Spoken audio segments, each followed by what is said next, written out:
Welcome to the Coaching Life Podcast. Here in Athens, Ohio, the Schoonover Center, the Scripps College of Communication. Welcome to the pod. Sorry, I'm doing the work of a producer there. We need to get one of these students to come in and produce. Well, you were going to say that, or you said you were going to talk to him about that. Yeah, I know. It's funny. You're how not you ready to say give stuff out like that, and then you get into the semester and you realize this is week 5. We're already in the week 5 of the semester. That is crazy. Nuts. Yeah. I need to find someone to do our music for our games. Is Tony retiring? Tony is not retiring. Tony is still there. However, Jeff, Coach Cheese, McElroy will be away during baseball season this year. Oh, he was your music guy. Yes. Gotcha. Yep. So, going to miss them, but they do a great job. So you pay a separate announcer and DJ for your high school varsity baseball games. All 3 of those Wow. guys. Bill Myers, Tony Hawk, This and program and has Jeff so much McElroy cash, just they don't even laughed know out what to- loud when you said pay. They get a hat and a hot dog every once in a while. Deep fried hot dog. Yes. Yeah. That's what they get. What was it that I told you I had an idea for your concession stand? Chips, chocolate covered chips. At the hotel that we stayed at down in Lexington for the OU game last week. They had these little treat tubs, and they had them all decorated with green and white and the little football sticker on it, just sort of a welcome. As you walked in and grabbed your key, you also got your little tub of treats. And Coach handed me one. He goes, I don't know what it is, but it looks like chocolate. So I opened it up and I'm like, well, let's give it a shot. It's chocolate, but different kinds of chocolate. You had the dark chocolate and the milk chocolate. So I took a bite into one. I went, what is this? Because it had a little salty flavor too. And I looked at it. It was a Ruffles potato chip. Get yourself a fondue pot. Melt your chocolate. Get you a bag of Ruffles. Dump them in there. Dip them out. Let them cool. Put them in baggies. Eagle chips. Eastern Eagle chips. There we go. Coach, it's going to be our signature item. Coach Huffman, and I don't mean Dustin. Listen up. Yeah, because I just brought you the idea. I'm not going to be the one. I don't have a fondue pot. Is that what you call them, fondue? I don't know. It's not a pod, is it? I don't know. I don't know. We used to go to, when Gibby coached at Athens, I was coaching with him. He loved going to the Golden Corral. Yeah? I just loved it. Yeah. And the Golden Corral has one of those chocolate fondue fountains. And it's just chocolate just running down the sides. And you could grab strawberries, and you're supposed to grab it with a stick. Put a little chocolate on it and put it on a plate or whatever. You know how the Golden Corral is. I mean, it's one of those. It's a buffet, right? Sure. Yeah. And there's a kid over there just got his hands under the chocolate fountain. Chocolate all over him. Like, where is this kid's parent? He just so happened to play first base for us too. No, it wasn't one of our guys. It wasn't one of our players. It was a little kid. Oh, shoot. It was pretty funny. It reminded me of the Willy Wonka fat. The little fat kid on Willy Wonka or whatever. Did he die? He fell in the chocolate. I don't know. Did one of those kids fall in the chocolate river? Didn't kill him though, did it? In the Willy Wonka? They're at the end, weren't they? We got to ask Chris Hewitt here. He's the Willy Wonka. He's the extraordinary. expert. Oh, he's an aficionado. He loves Willy Wonka. He dresses up like it's getting close here. Halloween time when they dress up to go to work. He'll show up as a teacher in his use your imagination outfit or whatever. Willy Wonka. I was never a Willy Wonka Chocolate fan. Factory. It's a little just too weird for me. I don't know. Just didn't like it that much. It's a pretty cool story. But I thought, the other day it dawned on me that it's really I feel like I've been living the weeks and days the last few months thinking it's really hot. Like it's hotter than it normally is this time of year, which I think it has been. But we're not even in October yet. The first day of fall was just a couple of days ago. Yeah. It's really not because I don't know. You just think things. You're right though. I felt that. Well, I think it's because it's so dry. Things also. are dry. Yeah. Same thing. Dry would be different. I guess we have been in it's been hot. a pretty significant drought. So last couple of days with the rain's been nice. I've been Yeah. sitting out on the porch and walking around in the grass barefooted and stuff like that. Grounding. Been grounding. That's right. It's a reference from last week's podcast. Speaking of last week's podcast, we got a comment on our we've got a handful of comments on our podcast episodes ever since Spotify opened up like a comment section like you would on a social media post or something like that, a TikTok or whatever. And we sometimes will get ideas to talk for conversations based on things that either somebody sends to us through social media, or just sometimes it's local people who just talk to us and say, hey, what about this? And we actually got a message from someone who, well, we may as well drop a name. What do you think? Sure. If we got a name, let's see. I mean, it's public. Give a shout out. Everyone right? that goes to our page can see it, right? Yeah. So yeah, give a shout out here to. yeah, we appreciate it. Yeah, I always appreciate feedback because, you tend to think that you're going to run out of topics and things to talk about on the podcast. And it's funny how every week somebody.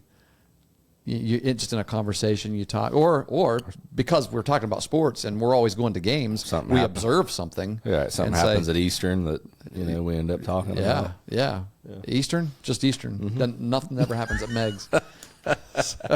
So Thomas Ray is is his username. I'm assuming it's might be his name as well. So Thomas said he loves the podcast. He coaches for a small Catholic school volleyball team.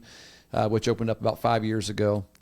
They started with having a lot of girls who had never even played sports before, and slowly have been improving over the years. So kudos to you, Tom, for the work that you've put in there and helping this program grow.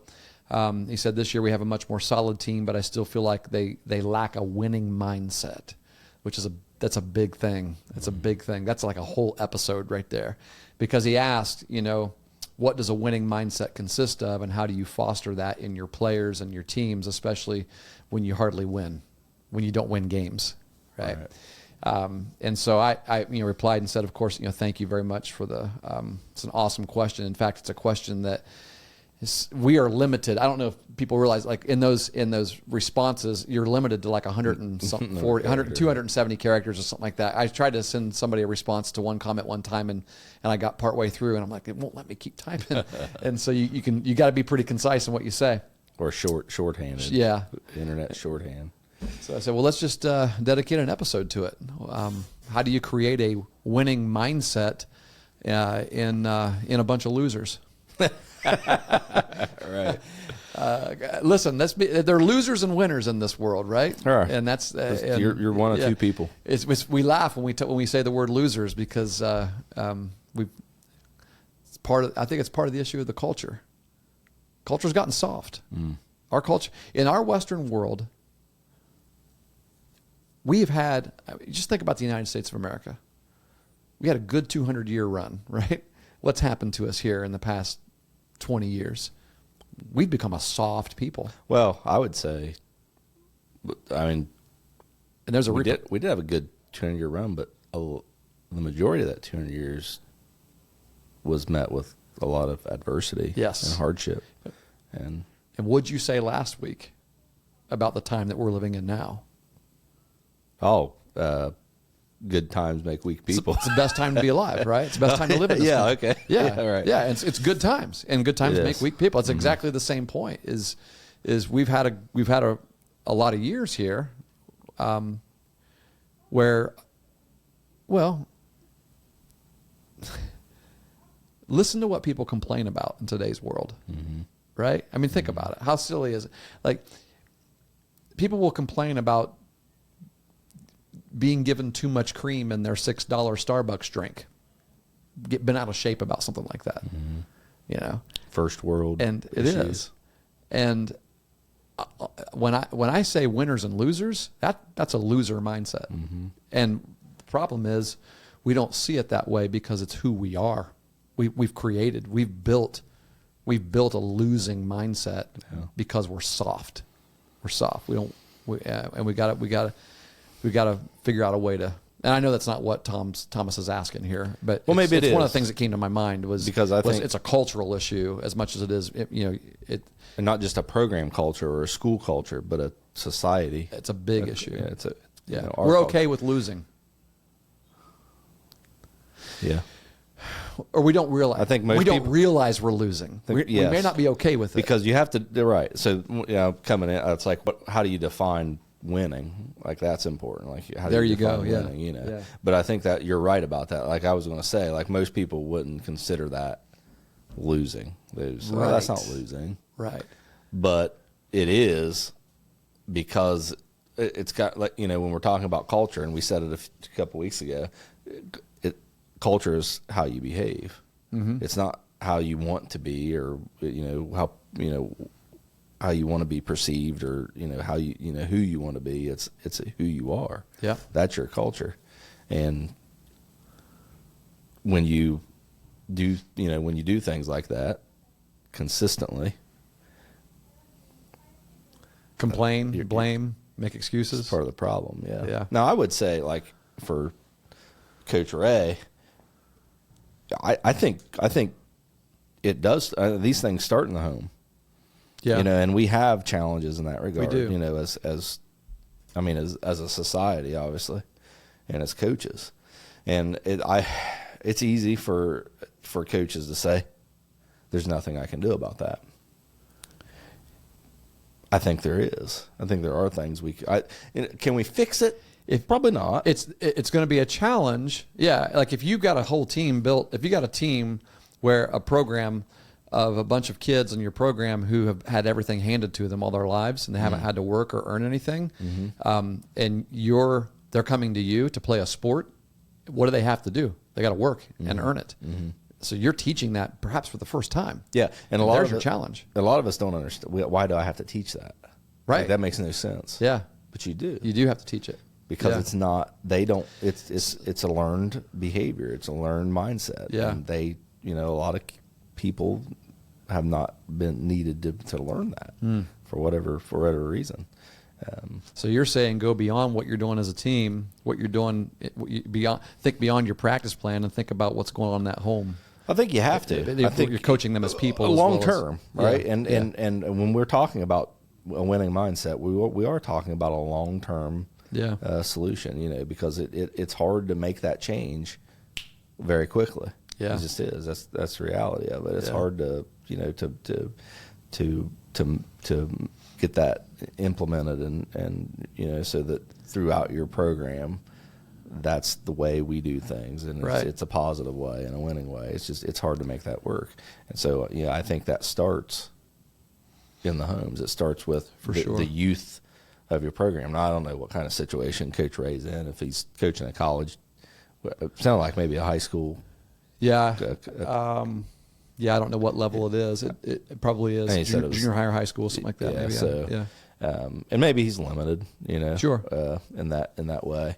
But when you say that, that's the first thing my mind comes to is how can you impact the youth in your area? Yeah. Because that's the future of your program. So, it's probably going to be, can you change it quickly? Yeah, maybe, but it's going to be a lot more difficult to change it quickly than to implement the change over time with those younger players. Usually you're not going to change it quickly. And that's what kind of, you have to, as a coach, you have to think beyond this year. You got to think beyond what do I want this program to look in 5 years? Yes. And we may not win more than 1 or 2 games this year, but we're going to improve in something this year, and then next year a little bit more. It's those little 1-inch steps, right? Yeah. Those little baby steps. And I think in the same regard there, you allow your players to own that responsibility, to know that you're that's building the foundation for the program. you are. That's the who future. you are. Yeah, like you're not just here to get to the next step. You're here to aid to bring in that next step. You know so that when we look back in 20 years and you see in 20 years from now, this program is actually winning 10 games a year, winning 20, however many, it's a winning program. Yep. You can say, I was there when we weren't, but we wanted to be. And we started to behave in such a way that we knew that we're going to help future generations. Yeah. And that kind of sucks to be To It be does. to be if you're a senior on Yeah. that team, you're like, well, I kind of want to win now. I want mine. I want what's coming to me, right? Yeah. But you got to get out of that autonomous mindset as well. Of it's not just about you.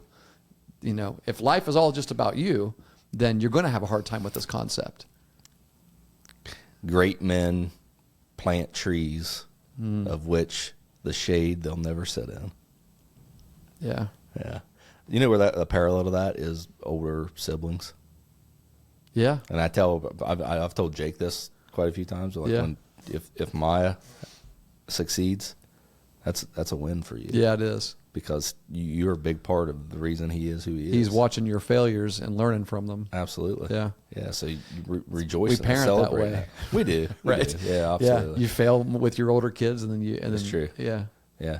But sometimes it's hard for the older brother to, and especially for a kid like Jake who, well, that's kind of his attitude a lot of times. But to be like, oh yeah, I see that. But I think but I tell about any sibling, like you have a part in this. You're helping grow something here, and that's something that I would tell the kids in that program. You know who I'm thinking of right now that we should have had come in and talk with us on this podcast today, knowing this very topic, because he's going through it.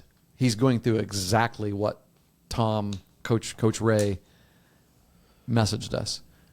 Coach Corvin, Rich. That's a good point. A regular Coaching Life podcast listener, not only listener, supporter. I mean, he loves, when I say support, guys, we don't get any money from this, but we do love your comments and compliments and your encouragement. So, and Rich texts every week, but he is a coach who is in the high school baseball Coaches Hall of Fame in our state. Yeah. Is he a state Hall of Fame guy? Yeah. There's only one. In Southeast District. There's more than one. Coach Noble's in there too. Oh, I see what you're saying. You're thinking Hall of I know he's Hall of Southeast Fame. District Hall of Fame. Or state, yeah. I don't know if he's I'm been not for sure. up to the state. I don't know. was See, thinking the very national. fact that I don't know, it tells you how good of a coach he is, right? Like he should be there, right? So anyway, but he had a lot of success at one school district where he coached for over 20 years, I believe, or close to 20 years maybe. I don't know. He's like, I'm not that old. As he's listening, he's probably like, what the heck are you talking about, 20 years? It probably was. I don't know. He was there a long time. And he started early in his career, and but took that team many 20-plus win seasons, a lot of playoff wins, things like that. Been out of coaching for a few years, retired, continued to teach, and was asked to come to another school to coach in a similar way that I was, but with an opposite context that he's coming to. I came into a winning program and was under the pressure to maintain a winning program, which is not as difficult as what he's having to do, but the pressure. It's different. It's a different kind of difficult. It's a different challenge. The pressure is different. I'd say it's still like difficult. you're always compared to the previous, and if you don't win, I felt a lot of pressure my first year. Yeah. knowing what I was coming into, the caliber team that I had. The expectation that you're going to keep winning. Yeah. And so, but he came into a program where that hasn't won in years. Like I can't think of a time when the school that he's at now had a winning season or a winning program. And so he would be the expert to answer this question. Would be. Because he's doing it right now. He's doing it. And I know some of the things that he's doing, and it's fascinating. I think they had a 500 season last year, right? In his third year there? Yeah, I'd say I believe they're getting better. This will be his third year, I mean. I think that was his second year. Is that, I don't know. Yeah, I think you're right. Call in and tell us, Rich. Of course, we'll be done with this by the time you call. I think you're right. But, that last year. Last year was his second. Yeah. But I know this. I know one of the things that he has told me before is I've got to get these kids believing that they are winners, not losers, when they put on a baseball uniform. And he said they have won in basketball. They've been good in basketball. That they understand what winning feels like. But then you change uniform, it's like, well, this is the sport that we lose in all the time, right? And I got to get them to believe that we truly can win. And so one of the very practical things he did was, I mean, I don't know how much control you have, Coach Ray, of your schedule, or how much control people have of their schedule. But like as baseball coaches, we have our conference games, and then we are able to schedule. Most baseball coaches are able to schedule their own non-conference games. Or you can work with your athletic directors. It's kind of a cool thing, really, in Ohio. I think most of the state of Ohio, the coaches fraternity kind of gets together and schedules their own games. I mean, a lot of people do. Some schools you have to schedule it through your AD, but the coach still has input on what they want. And he scheduled games that he knew he had a chance to win, and that's one step in the right direction because they got a taste of it. They got a taste of winning, and when you get a taste of winning, it's you want more of it. It's like ooh, this is a steak. It's the first time I've ever had a steak. It makes that hamburger I've been eating. They didn't. I mean, well, like he said, it makes them believe a little potted bit more. meat or whatever. I know you love potted meat. You'd put it right up there with a ribeye. Good. There has been days that I preferred my potted meat to ribeye. I had ribs the other day and they were burnt. Well, I mean, I'm not going to say from where. Was it a restaurant? Did you pick them up from like Kroger or something like that? It was a restaurant. Yeah. Yeah. Chastity didn't make them. Relax, everyone. That's right. Oh, boy. Yep. Is winning the only way you get them to believe? I mean, it's a solid. Like the result of the score at the end of the game, is that the only way to get them to believe? Yeah. Of course not. Right. Yeah. Yeah, and especially in a situation where if they're winning in other sports, it doesn't sound like Coach Ray's in that situation, but you can borrow from those experiences and what they do in that sport and things like that. I think Megs has done that. Well, I say this: one of the most successful programs we have at Megs is our marching band. Oh, I undoubtedly. mean, they're always impressive for state. They're great. Oh yeah, they're good. Yeah, they're always good. Yeah, and they're good through. Obviously Tony Dingus was the director there for a long time, and he stepped away the last couple of years, and Nick Michael is now the band director. A prodigy of his. Exactly. So that those ways have continued on. But I would say look. I looked at the band when I came in and looked at their habits.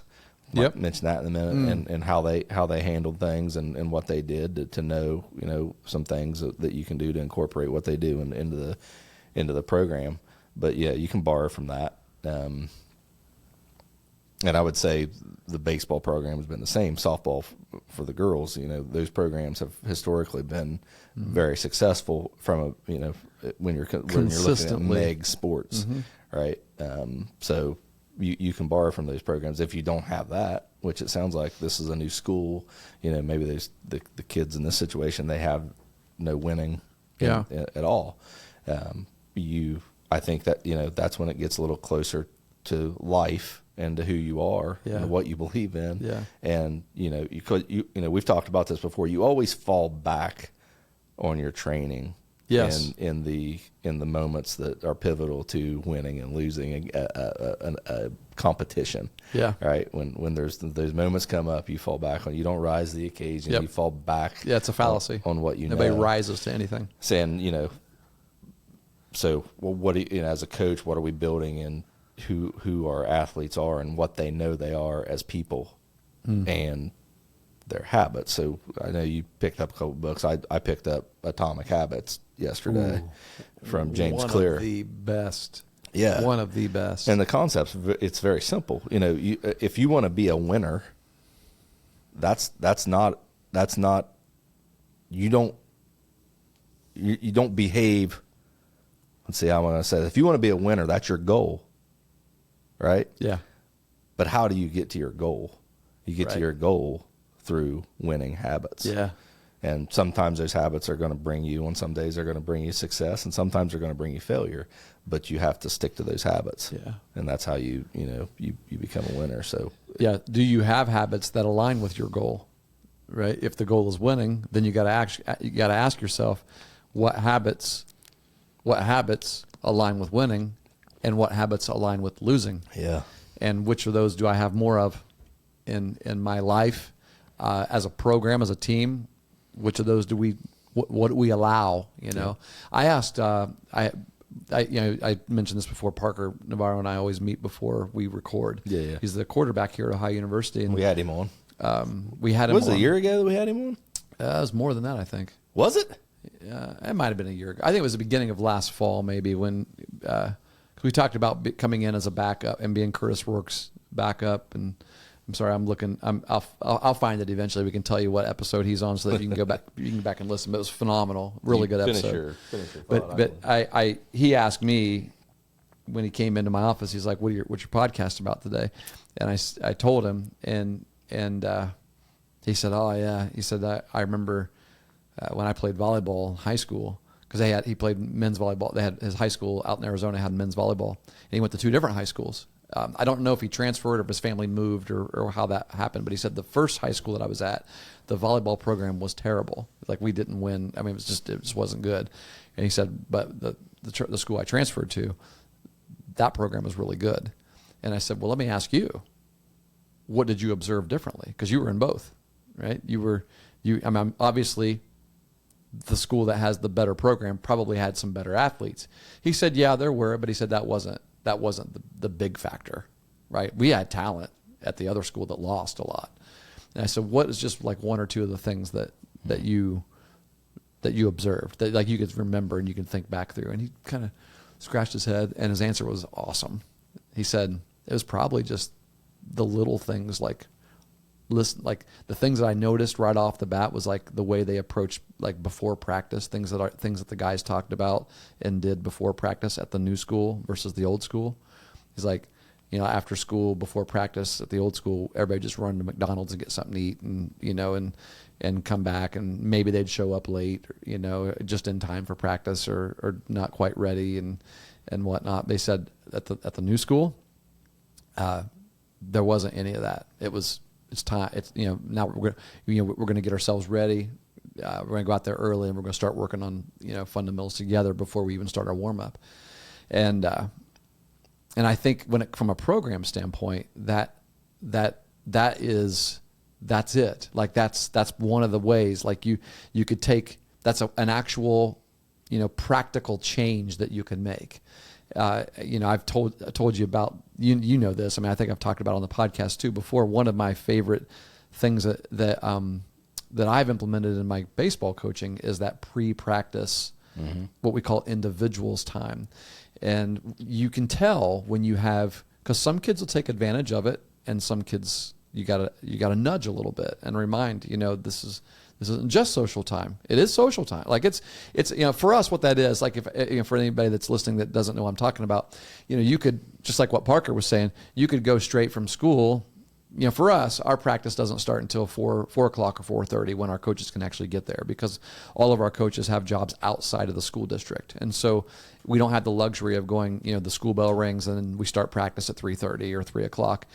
Our kids get out of school at 2:35, 2:40, something like that.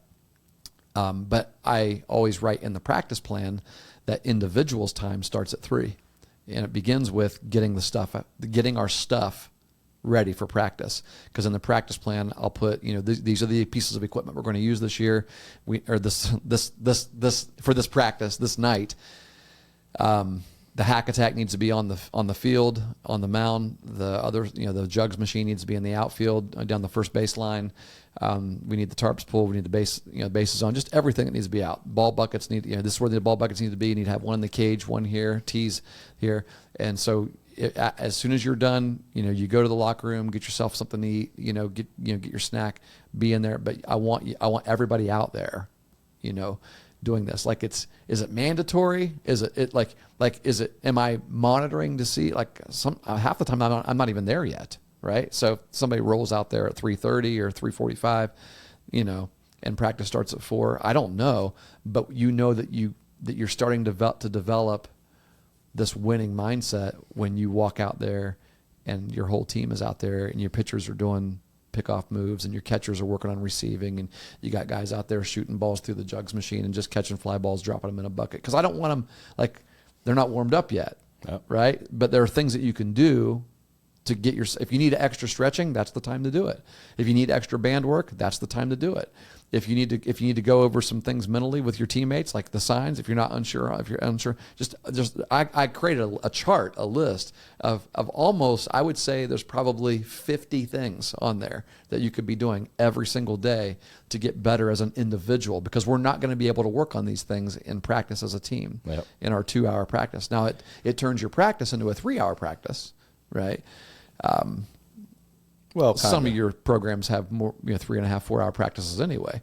But I try to stay under, I know you do too. I mean, I try to stay under 2 hours. I'll be out honest of respect for their time and their family's time and things like that too. But if they're like, what is that? What are they doing during that time after school anyway? Right. Yeah. Well, ours is a little different because we're kind of the opposite. So when there you go, you get started right away, don't you? Our practice starts at 3, and normally I would say, well, I mean, really, for the first few weeks, we go 3 to 6.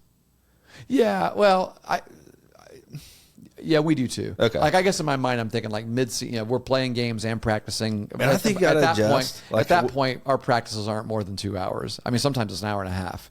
Like if we're playing 4 games a week and we got a couple practices in there, you got to adjust. But I'm with you. Preseason practices, they're every bit of that. So I'd say our normal practice time is, I would say we normally go 2.5 hours. Yeah. And depending, in a vacuum, I would say, Sure. If we had 3 games that week, we'd probably practice on Tuesday and Thursday, but probably 30 to 45 minutes of that is in the weight room.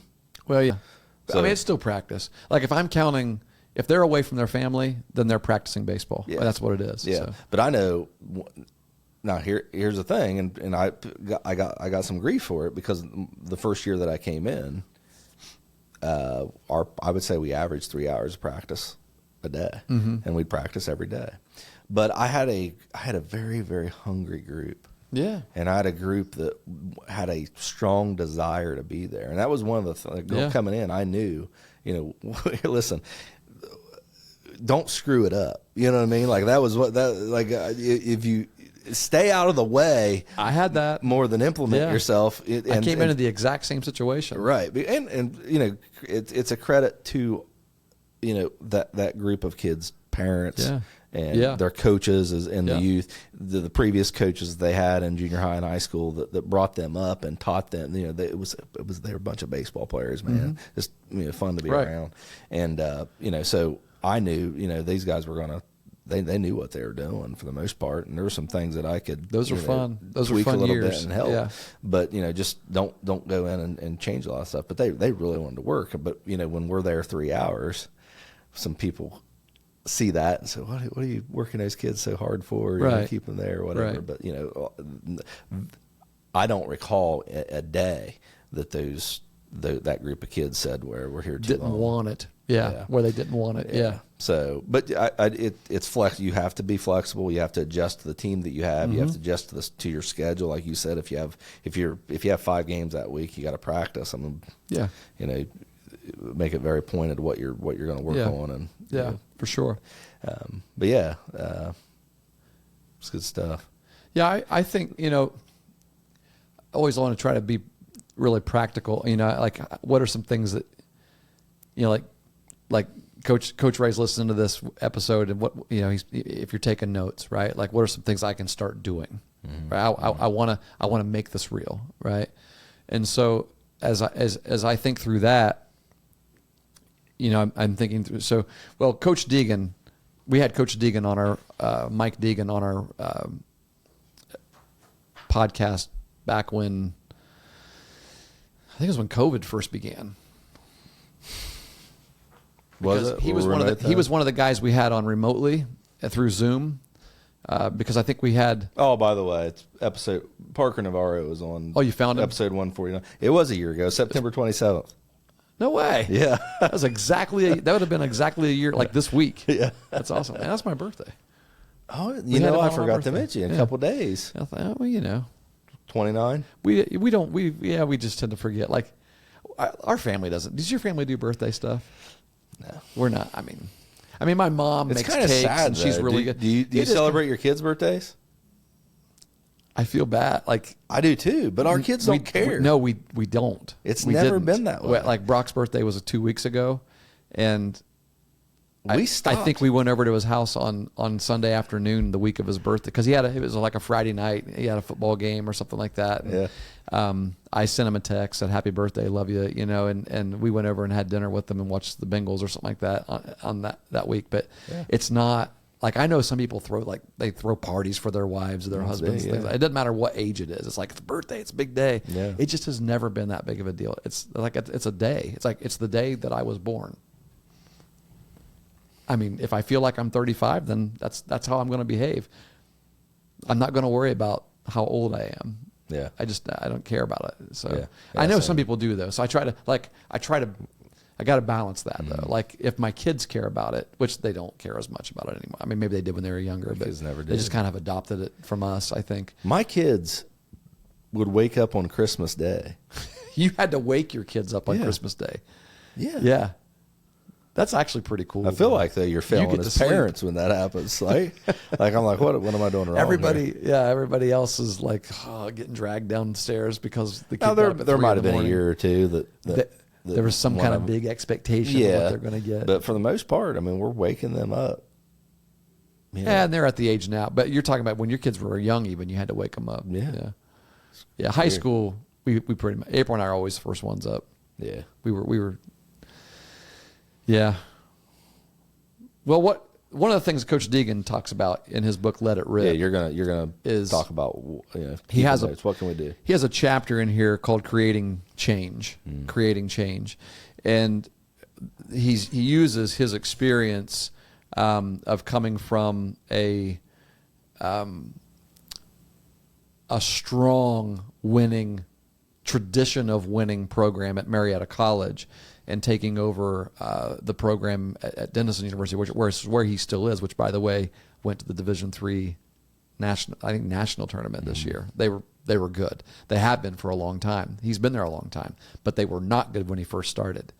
In fact, he showed up and the facility was a mess.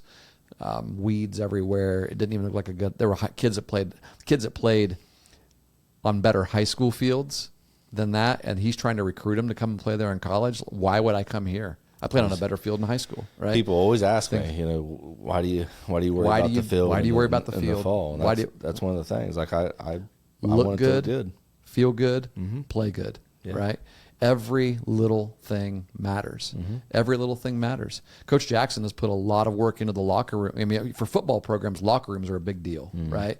That's their home. That's their den. That's where they spend a lot of time in there. And that's why you look at these college football facilities and why they're putting the LSU locker room is just unreal, and I give Coach Jackson a lot of credit at Eastern. He's put a lot of priority into making the locker room something that you can be proud of, that you should be proud of, and all those little things add up. Everything adds up, and so Parker's answer was perfect. I thought it's do you show up on time? Is that something that you can? So like if you want to create change and you want to help your girls become winners, then require it. Require some things like that. What are the repercussions if they don't? And things like and we can get into a lot of different conversations about that. But I think you need to pick some things that you can improve on right now. And it may not be skill, may not be volleyball skill, or whatever your sport is, but there are things in your program like it's easy for us as baseball. We can take down the old windscreen and put up a new one that looks a lot better and gives people a little more pride to want to come here, right? But you don't realize what that does to your mentality. Like we're talking about creating a winning mindset, a winning mentality, not necessarily winning games. How do you create a winning mentality? Now, winning games helps you to have a winning mentality. Not always, but it helps you. And having a winning mentality will help you win games, but it's one step at a time. Right. You're going to have the winning mentality before you start winning games. And that's actually one of the points I wanted to make. I wanted to read in here from this chapter. He actually said, we looked at other high academic universities that were successful, and we benchmarked the things that they were doing. Elite level academics and high performing baseball programs are not mutually exclusive. So he's talking about being successful in one area helps you to be successful in other areas. So like how are their grades? What do their grades look like? What's their sleep habits look like? Are you asking them, what time are you going to bed at night? What are you eating? What's your diet like? If all those things matter and you care about them and you are intentional about doing better at those, you're going to do better at volleyball too. Yep. And here's what I love. From there, he said, we also studied and analyzed the programs in the top 6% of our sport in our context, college baseball. From there, all of our actions and behaviors were structured around first acting like an elite program before becoming one. Yeah. You become what you believe you are, right? So start acting like an elite program. That's right? culture. It is. Yeah. Yeah. That's good stuff. So there you go. One good way to go about it would be to identify the area, the schools around you, and what are they doing? Pay attention to what can we learn from. Yeah. I think one of the things that's a challenge for kids these days is they do struggle to understand what it means to compete. Right? You have to know, in order to win, you have to compete. Yeah. And it's not because no one's going to lay down for you. Yeah. Nobody. Right? There are no easy victories. I was talking to a group of junior high kids the other night before the River Valley Megs game. So, were we going to win? And they're like, oh yeah, River Valley's not that good. I'm like, we don't want to say that. You don't want to say they're no good. And they're like, what do you mean? I'm like, well, if they're no good and you lose, what are you? What's that say about you? Right.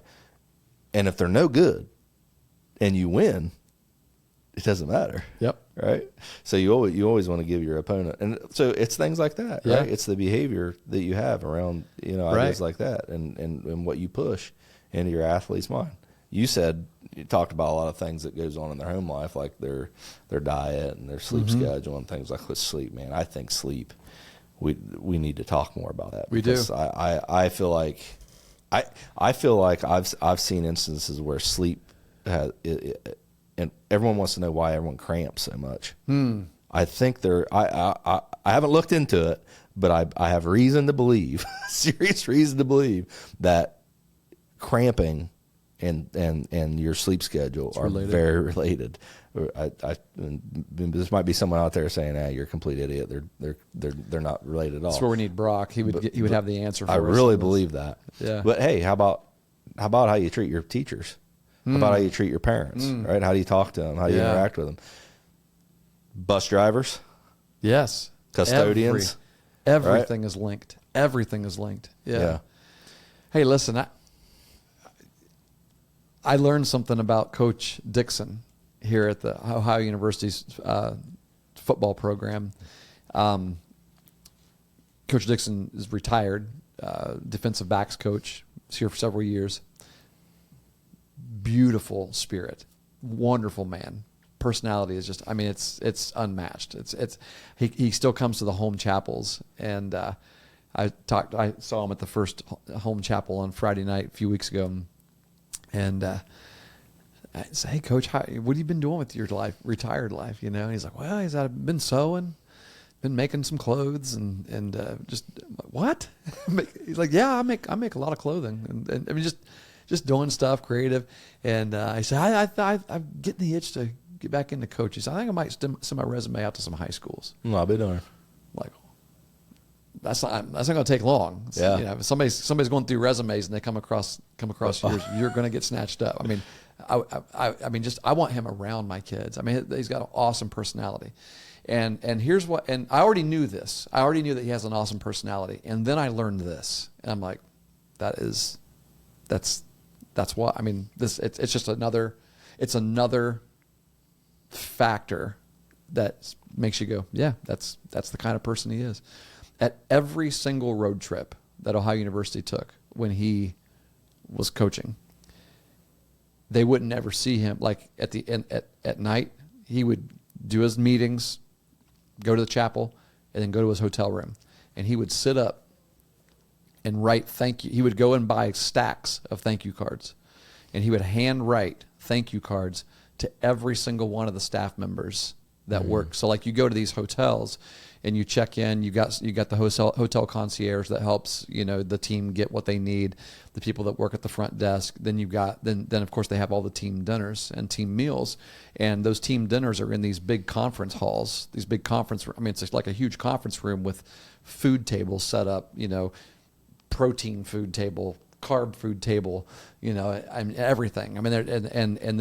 And it's, you're just eating like a banquet every time. You're at these round tables, and the silverware is all there for you, and you just go. It's like buffet style. You come back, and these offensive linemen coming back with 6 steaks stacked up. 20-ounce steaks stacked up on their plate. We eat well. These guys eat well, man. It's incredible. But anyway, there's a lot of people working there. Like they'll come around and ask if you're done. Can I refill your water for you? Can I take this plate? And he gets all their names. He would get all their names, just jot down all their names, hand write, and the players were telling me, they're like, oh, if you ever saw like one of his notes that he wrote, it wasn't just like a little 1 or 2 line note. It was different for every single person. He got to know them on a little one day. Like you might be there at the most for 12 hours. Yeah. And they said his handwriting looked like calligraphy. It was awesome, and he would put it in these envelopes and put their name on it and leave it at the hotel and said, make sure that everybody gets theirs. That's awesome. And imagine what, imagine, it's no wonder these these people that work these hotels, they love seeing Ohio University football come in there. They love it. It's crowded, right? And there's a lot going on. But I wonder if some of those return trips are welcomed so well because of that kind of stuff. Just a real tribute it's a tribute to the coaches staff, the whole coaching staff, the program, everything. You don't often get to know that about, like, everybody judges a program by what you see on the field and their record, and they judge coaches by that. Yeah. And I've had the pleasure of getting to travel with these guys for the last 3 years and get to be around them during the times that are the in between moments. And I'm just telling you, man, it's really cool. It's impressive. And we've got, we've got coaches coming to our church now. And some of those conversations they've gone even deeper than just the football stuff and the life stuff. And it's gotten even more into, hey, I'm curious about even deeper things. Sounds like you're building a mega church. No, not doing that. No, yeah, I can see. No building, no debt. Relationships are important. Yes, when you build them, and that means a lot. Really and that's one of the reasons why his players loved him so much. Also, you hear those defensive backs talk about Coach Dixon. They knew that he loved them. Yeah. It's easy for an assistant coach to be liked. Yes, that's true as well. We need to revisit that episode. That was a good one. The assistant coach episode. That's on the top 10 downloads. I have an assistant coach that I have pegged to come in at some time. I need to reach out. You gonna steal him from me, or you stealing the assistant coach from me? Any chance I get, I will steal one of your assistant coaches. But no, not my assistant coach, but an assistant coach in the area that. Oh, nice. Does some things. So maybe we can bring him in next week. I don't know. See. Bring an assistant coach in to talk. Yeah. On our podcast. I thought maybe you were talking about you had somebody in mind that you wanted to get on your program. As an no, I have that's a long list, but it's hard, right. It's hard to get anyone to say yes. You don't have enough uniforms. You already got 8 assistants. No, I don't. I'm telling you right now. I've got me who is on the varsity staff. It's just 3 guys right now. Currently, unofficially. Yep. So we lost an assistant this year. His same reason I just stepped out of coaching. Oh yeah, He doesn't want to. He'd love to still be around, but he's got to go watch his kid play college baseball. Gonna miss him being around. Yeah. Oh, yeah. Oh, we already miss. Well, I know Wes you will tremendously. Just, yeah. come out there and playing. When you guys cheat us and him not being there, it'll be different. We're gonna wait. I'm gonna wait and make sure that even if it's not raining the week that we play you, I'm turning our sprinklers on so we can do another mud game. You'll never see the Megs Marauders under Pat Martin playing in field conditions like that again. I'll tell you why. You know who else played us in those conditions? Yeah. Well, they didn't. They became that because it started to rain during the game. We played Wahama that way. It rained. It probably rained 5 of 7 innings in that game. That was a heck of a game. That was the Hunter Holter brain cancer kid throughout the first pitch, and Billy, the opposing coach. I love Billy. The opposing coach we all got together at the mound afterwards after the game, and their kids all signed a ball, and then he led prayer for Hunter as well, and awesome. And it was just a really awesome night. Speaking of that kid, I saw him a couple weeks ago. He's cancer free. Yeah. His hair's all grown back. He's strong. He's tall. I mean, he doesn't even look like the same kid. I mean, his face looks strong. He was at the run, the 5K run that we did for childhood cancer. The Braylon Johnson. Braylon's mother, scholarship run. Melissa was at the Meg's volleyball game there, the Volley for the Cure thing, and she was talking about. I think there that she mentioned 3 particular kids from Eastern that have been dealing with cancer, and Coach Simpson's daughter as well. Yeah, and she's isn't that incredible? She's cancer free as well. Yeah. She's in remission. Yeah. She's playing volleyball. She looks strong too. Yeah, it's just it's heartwarming to see the success. Right. Success. It is success of the treatment and the strength that these kids have had. That's what's heartwarming. That's what's brought them. We need to celebrate because you talk about our society being soft. Come and visit those kids a little bit. You're not a kid. Yeah. Hey, listen, Bray's been coming to the weight room. I saw Braylon. The for people who don't know, listening to our podcast, our kid who had osteosarcoma or Ewing sarcoma. I always get those two mixed up. It's where the cancer forms in your femur bone in your leg, and he had it when he was in 8th grade. They discovered it when he was in 8th grade, and so he's been in our high school baseball program. He's a senior now, right? And he's had setbacks and he's tried to play, and then he had his bone was fracturing and everything, and finally they went through a procedure this summer. Came by pretty quickly. It was called rotation plasty. Look it up if you're listening. Look it up. Look up what rotation plasty is. It's an amputation of part of the leg and the foot, and you attach the foot just above the knee, and your foot becomes like your knee. And then you put but the foot is backwards. So like the foot is like if this is your knee, the foot's facing behind you, going that way. Yeah. So that the ankle can bend upward. Yeah. So that basically, like your heel is like your knee, and then you put your foot down in the prosthesis when you get that. And at that 5K run, there was a guy who had the exact same surgery, and he ran the whole daggone way. I felt like such a fat guy because this dude's got a prosthetic leg on, like from his knee down, because he had the same surgery as Bray, and he's pushing his baby in a stroller. That was my excuse. I was pushing Palmer in a stroller, and that's why I was walking. But that son of a gun was running. He ran by me. I'm like, daggone it, and now I feel terrible. But no, it's Bray is inspiring in so many ways, man. I mean, he told his doctor, I'm playing baseball my senior year. Like we're going to do this, and I'm going to heal, and I'm going to get that prosthesis on as soon as I can. As soon as you tell me that I'm cleared to get it on, I'm putting it on, and I'm going to learn how to run in this because I'm going to get on the baseball field and play. And he's been in our weight room, and I ask him, I sit there and I help him with things because we have to adjust the program because there are things that he doesn't have the prosthesis yet. He's still working up the strength. This surgery happened a couple months ago, right? Yeah. And he's still working on rehabbing and strengthening it. If it's been 2 months. So there are things that he can't. Exercises that we do that he can't do. Like so on squat, on lower body days, we got to adjust and do other things for him. And so I work hand in hand with him, and Dustin does, and whoever's there with him, on the particular nights. And I said, hey, do you care if I take a little video and send it to your mom? And he's like, yeah, I know she'll want video anyway. And I said, I think he even said something like that. Yeah, she told me to get video anyway. And so I took a video of him doing like landmine press or something like that. And he was balancing himself on the one leg and doing it. I said, he's actually getting more work done because he's working all the muscles on the bottom of that foot that he's balancing himself with. And his core is working differently because he's off, his body's literally off balance right now.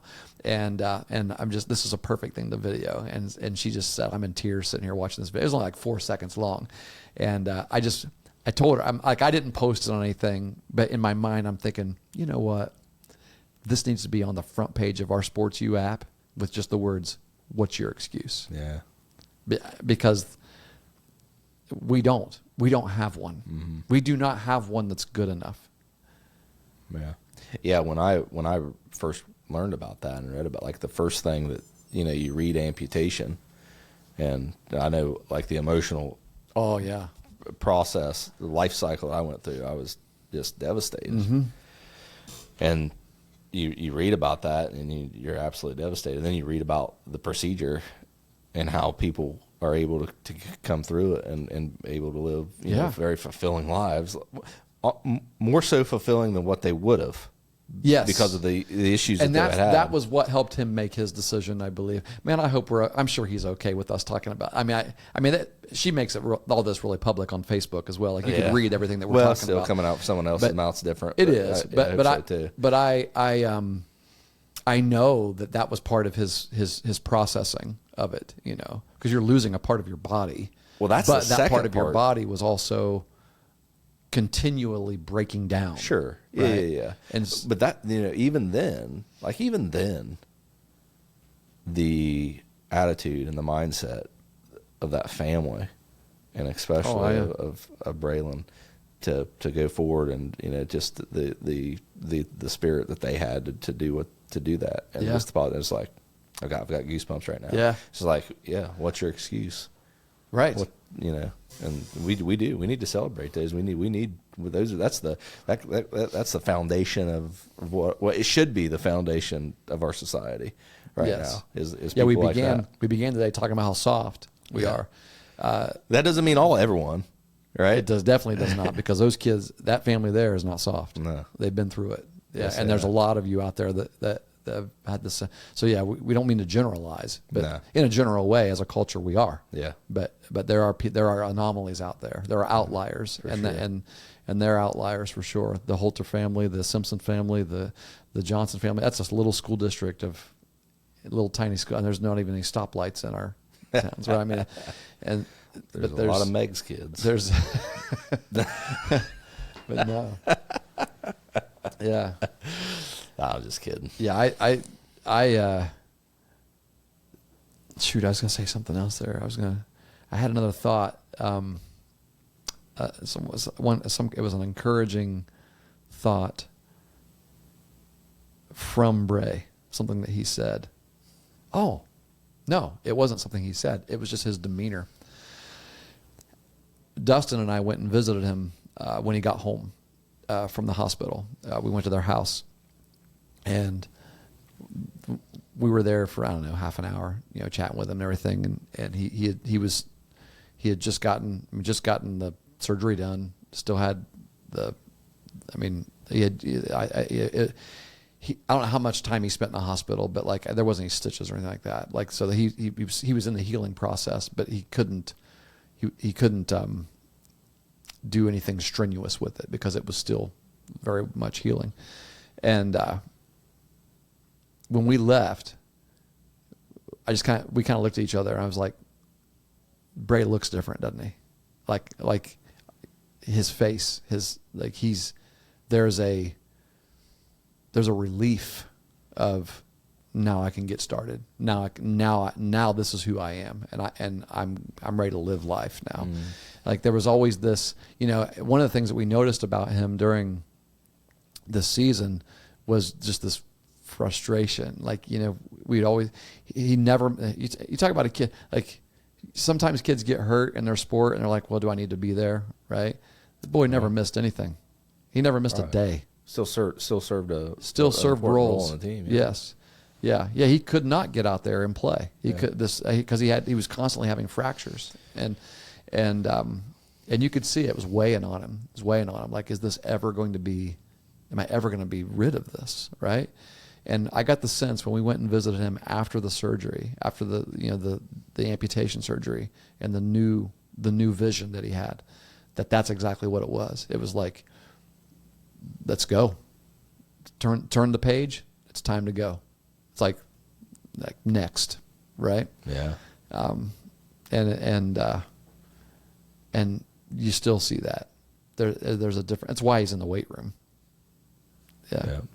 Weight room is actually one of the things that I was going to suggest that couldn't build a winning mentality in your There's kids. that's a very practical thing. Yeah. Yeah, sure it is. Get those girls in the weight room.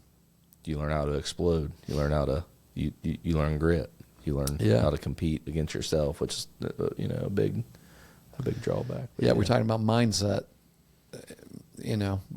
Obviously it takes some physical exertion in the weight room, but the majority of what you're doing is mindset. Mm-hmm.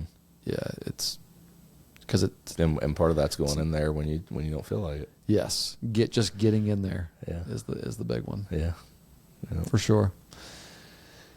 Is it time for the outro music? I think so. Let's do it. Outro music is on. Coach Ray, thanks for your comment. This side or this side? Hopefully we Pick the right one. Left. That one? Or your left? Your left, my Your left. left. 1, 2, 3. That was it. Is that the outro? Yeah.